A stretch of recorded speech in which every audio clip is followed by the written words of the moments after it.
Kerala NGO union Kattappana area വാർഷിക സമ്മേളനം നടന്നു. കട്ടപ്പന ടൗൺ ഹാളിൽ നടന്ന യൂണിയന്റെ 42ാമത് വാർഷിക സമ്മേളനം സംസ്ഥാന കമ്മിറ്റി അംഗം കെ ഭാനുപ്രകാശ് ഉദ്ഘാടനം ചെയ്തു.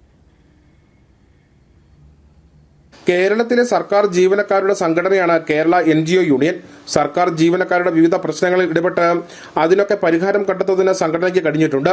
സംഘടനയുടെ കട്ടപ്പന ഏരിയയുടെ 42ാമത് വാർഷിക സമ്മേളനമാണ് കട്ടപ്പന ടൗൺ ഹാളിൽ സംഘടിപ്പിച്ചത്. സംസ്ഥാന കമ്മിറ്റി അംഗം കെ ഭാനുപ്രകാശ് ഉദ്ഘാടനം നിർവഹിച്ചു. ജില്ലാ സംസ്ഥാന സമ്മേളനങ്ങൾക്ക് മുന്നോടിയായാണ് ഏരിയ സമ്മേളനം കട്ടപ്പനയിൽ സംഘടിപ്പിച്ചത്. സമ്മേളനത്തിൽ സംഘടനയുടെ ഇതുവരെയുള്ള പ്രവർത്തനങ്ങൾ വിശകലനം ചെയ്തു. നമുക്കറിയാം, കേരളത്തിലെ സർക്കാർ ജീവനക്കാരുടെ ഏറ്റവും വലിയ കരുത്തുറ്റ സംഘടനയായ കേരള NGO യൂണിയൻ ഒട്ടനവധിയായ പ്രവർത്തനങ്ങളാണ് ഇക്കാരണത്തിൽ ജീവനക്കാർക്ക് പല ആനുകൂല്യങ്ങളും മേടിച്ചുകൊണ്ടിരുന്നതിനുള്ള നടത്തിയിട്ടുള്ളത്. ആ പോരാട്ടങ്ങളിലെല്ലാം വിശദീകരിക്കുന്നതിനും ആ പോരാട്ടങ്ങളിലെ എല്ലാം പ്രവർത്തനങ്ങളെ വിശകലനം ചെയ്യുന്നതിനുമാണ് ഇത്തരത്തിൽ സമ്മേളനങ്ങൾ നടത്തുന്നത്. ഉദ്ഘാടന ചടങ്ങിന് മുന്നോടിയായി പതാക ഉയർത്തൽ നടന്നു. കട്ടപ്പന ഏരിയ പ്രസിഡന്റ് സന്ധ്യ KP നേതൃത്വം വഹിച്ചു. തുടർന്ന് രക്തസാക്ഷി മണ്ഡപത്തിൽ പുഷ്പാർച്ചന, രക്തസാക്ഷി പ്രമേയം, അനുശോചന പ്രമേയം എന്നിവയും അവതരിപ്പിച്ചു.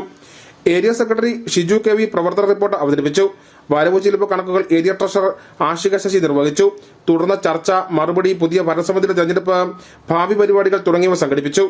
News bureau, Kattappana.